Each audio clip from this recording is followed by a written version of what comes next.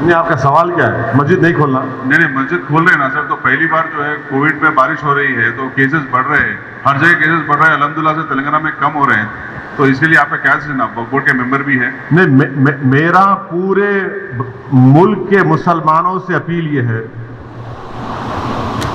کہ انشاءاللہ مسجدیں کھلیں گی 8 تاریخ کے بعد. تو کھولنا پڑے گا.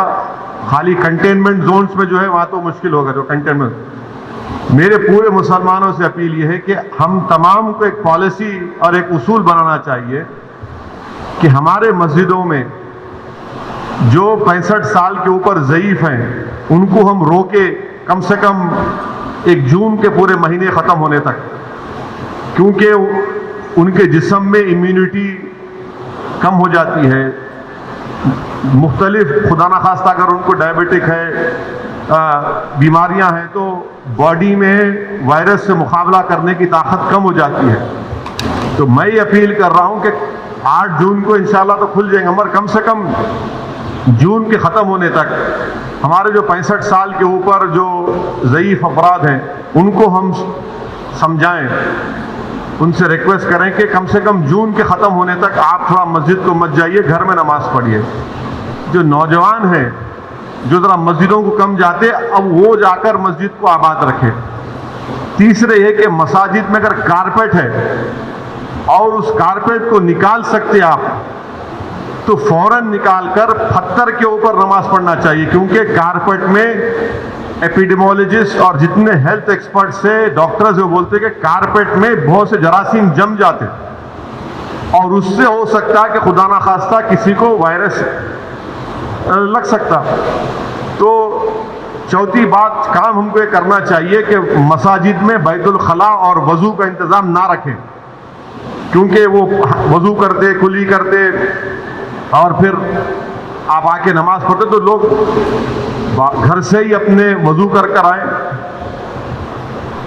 اور نماز جب پڑھیں گے تو نہیں معلوم مفتی اکرام کو فیصلہ کرنا ہے کہ اگر پوری دنیا میں جہاں جہاں مساجد کھولے گئے, چاہے وہ مسجد نبوی ہو, حرم شریف مکے میں ہو, یا ٹرکی ہو, یا دوسرے مقامات پر, ہمیشہ کی طرح جو کھندے سے کھندا ملا کر سب بنتی تھی ویسا نہیں بن رہی اب.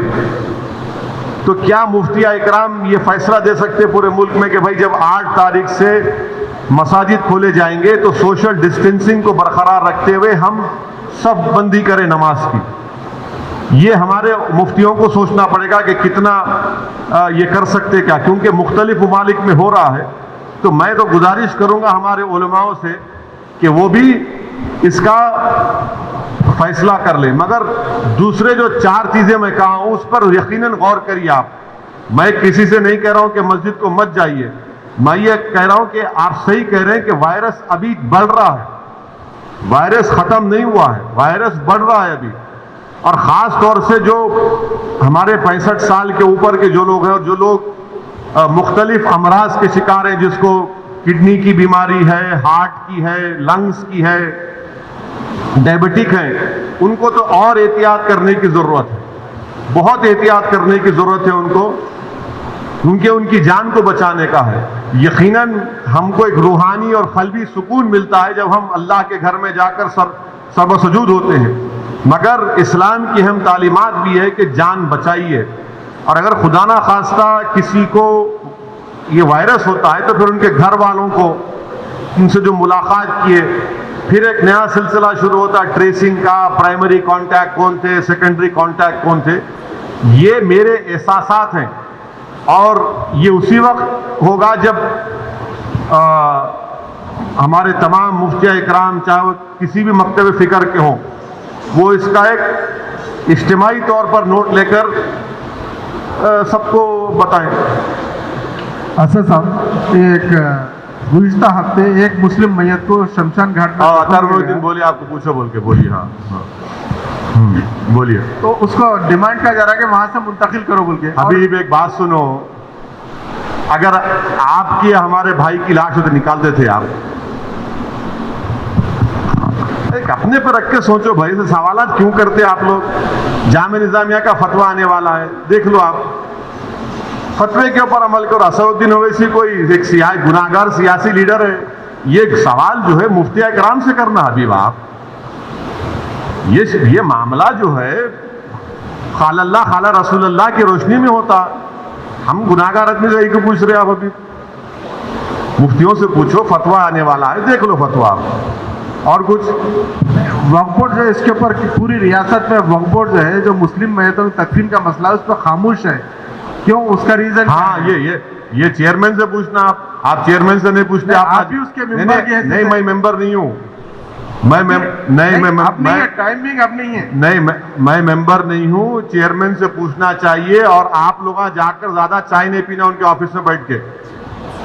آپ نہیں, آپ کے ساتھیاں جو ہے بہت شوق ہے ان کو چائے پینے کا, بسکٹ کھانے کا. وہ نہیں کم کھائے تو لکھ سکتے. پھر یہ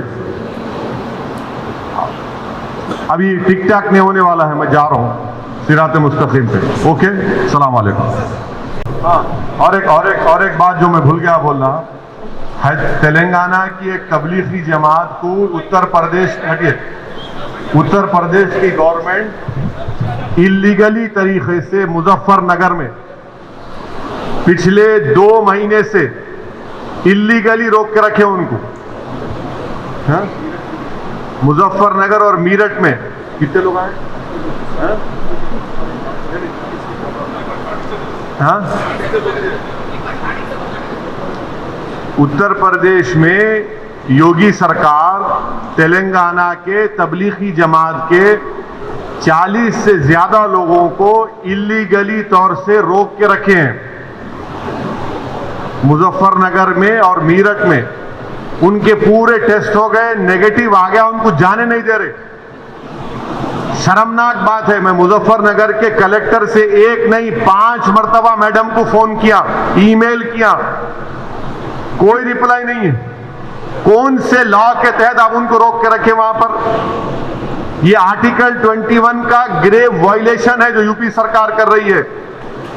کل الہ آباد ہائی کورٹ کا ججمنٹ بھی آ گیا کہ تمام لوگوں کو جن کو یو پی کی گورنمنٹ روک کے رکھی ہے, جن کا ٹیسٹ نیگیٹو نے 1 نہیں 3 مرتبہ نیگیٹو آ گیا, ان کو فوراً جانے دینا چاہیے.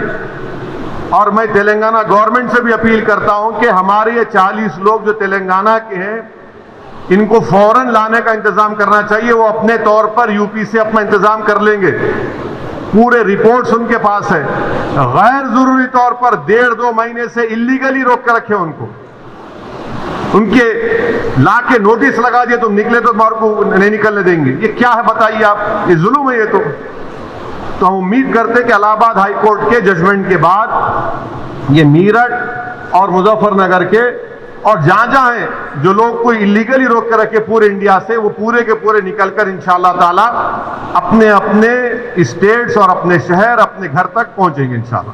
A1 ٹاؤن شپ کی ایک اور نئی پیشکش. جہانگیر پیر درگاہ سے 2 کلومیٹر پہلے ملٹی نیشنل کمپنیز کے قریب, جو کہ بالکل آبادی سے لگا ہوا, بنگلور ہائی وے سے صرف 5.5 کلومیٹر, بی ٹی روڈ سے لگا ہوا, تمام ڈیولپمنٹ کے ساتھ 5,50,000 میں 100 گز کا پلاٹ. A1 ٹاؤن شپ میں آپ کا یہ چھوٹا سا انویسٹمنٹ آپ کا اور آپ کے بچوں کا مستقبل بدل سکتا ہے. آج ہی تشریف لائیں اور A1 ٹاؤن شپ کے اس پروجیکٹ سے فائدہ اٹھائیں. Office at pillar number 235 opposite fisheries department, Rajendra Nagar, Hyderabad. Friends کی شادیوں میں ہی ڈانس کرتی رہو گی یا اپنے بارے میں بھی سوچو گی؟ تو پھر تلاش کرے نا میرے لیے کوئی پرفیکٹ میچ. اتنا پرفیکٹ میچ کہاں سے ملے گا؟ Try nayabrishte.com. کیونکہ یہاں موجود ہیں رشتوں کی بے شمار چوائسیز, اور وہ بھی پوری ویریفیکیشن کے ساتھ, اور یہاں رکھا جاتا ہے پرائیویسی کا پورا خیال. تو تھامے پرفیکٹ میچ کا ہاتھ. اگر آپ نے ہمارے چینل کو ابھی تک سبسکرائب نہیں کیا ہے تو یہاں پر ریڈ کلر کا سبسکرائب بٹن دکھ رہا ہے, اسے کلک کریں اور ہمارے چینل کو سبسکرائب کیجیے, اور ساتھ ہی ساتھ بیل آئیکن کو بھی کلک کیجیے, جس سے آپ کو تازہ اپڈیٹ ملتی رہے.